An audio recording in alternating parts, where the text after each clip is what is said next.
don't have to reverse them. But if they had been, if these bounds had been from 5 to 1, you would reverse it and put a negative out front. Okay, so now how do you find this integral? Okay, notice this is f prime. So to integrate it, it's the area under the curve from 1 to 5. So you would have they needed to have told you this area and this area.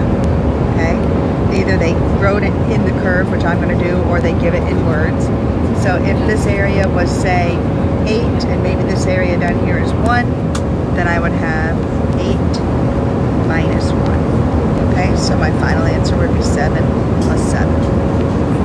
Okay, it's a big deal to know when you are asked to find an antiderivative, you need another antiderivative plus the net change from what I know to what I need of the derivative here. Okay? Okay, max-min problems. Okay, if it just says maximum or uses a word like greatest or something like that, then automatically it's the derivative of that thing equals 0 or undefined, and you have to say changes from positive to negative. Okay? Now, that's all you have to write on the paper. But when you go to find it, if you're looking for a derivative change from positive to negative, then you're going to do a first derivative sign chart. Okay? Okay, now how would that problem change if I said I wanted a max on the interval from 1 to 7, which is almost always in a word problem, though, where this maybe represents time. Well, if they give you a closed interval, then you no longer need your sign chart. Okay, you can still use it, but you don't have to. If they give you a closed interval, what you have to do is check your endpoints. So the title of this T-chart is the title of this. Okay, show that you're checking the endpoints, and then still do this, and whatever you find here, these critical points go here. Okay, that's how you justify it if there's a closed interval, which is almost always in free response. Okay, now let's talk about these things that are on your justification sheet. Okay, look at that, hopefully you understand the difference between average rate of change versus the average value of something.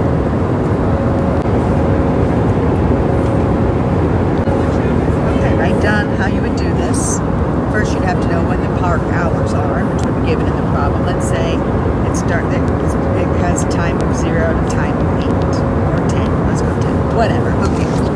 So the average number of people in line would be add up all the people in line from 0 to 10 and divide by the number of numbers 1 to 10.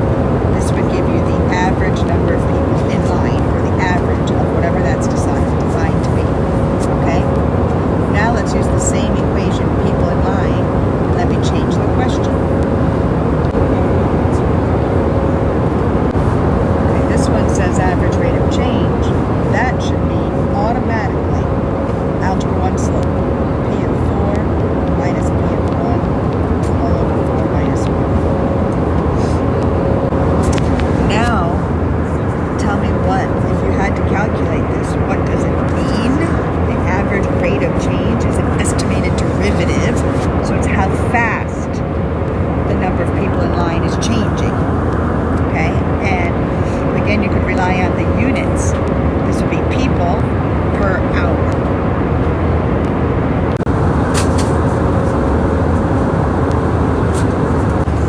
Okay, L'Hopital is used when you're evaluating a limit and you get either 0 over 0 or infinity over infinity.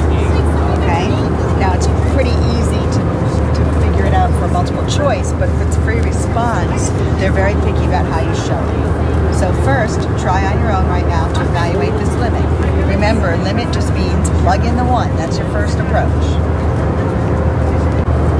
So if I plug in a 1, it's f of 1 minus 3 all over 1 minus 1. F of 1 would be the height at 1, which is 3.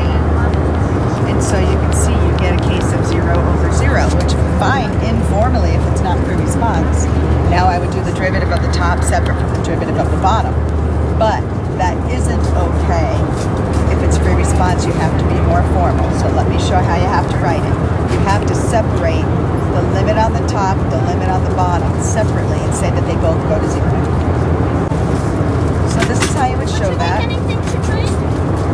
And then you would state, since you get 0 over 0, L'Hopital applies. 0 without ice. Okay? So you have to show the two separate limits, show that L'Hopital applies. Okay? Now that you've just shown that it applies, you now get the derivative of the top and the bottom separately.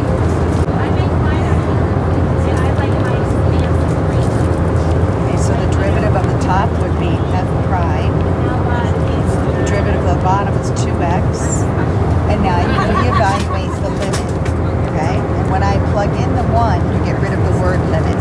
So it's going to be f prime of 1 over 2. No more limit symbol. Okay, and now looking at your graph, how do you find f prime of 1? Okay, f prime of 1 would be the slope of 1. Okay, and in this case, that wouldn't probably be a curved thing unless they told me the slope there.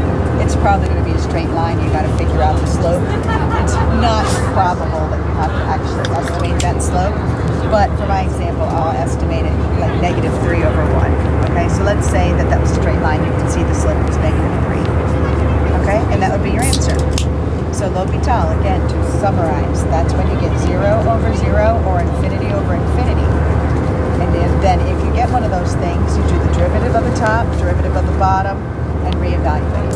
Now, when you go to reevaluate the limit, if you get 0 over 0 again, you apply L'Hopital again. That happens too.